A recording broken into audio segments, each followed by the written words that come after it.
Então, nós de fração de PPA, nós aplaudimos a WSS com um plano estratégico, com um que renovar a planta, nós não tem problema que sei. Sin embargo, chega um momento sim, para nós como país Aruba, vincular para nos mitigar, vincular para como nos trata com água, de caso aqui água sushi, como nos também trata para como nós também trata é água não que também foi de riol, ou água não que também foi de troca de chupa-pós, como nós também trata que sei não.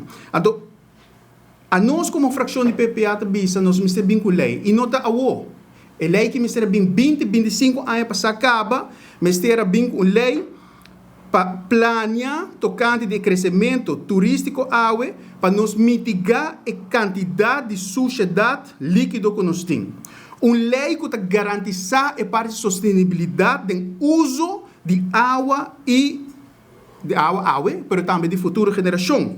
Uma lei que obriga, então, escuta bom que a lei aqui está. Uma lei que obriga projetos grande no futuro para não pôr própria instalação para RWZT, water zuiverings installatie.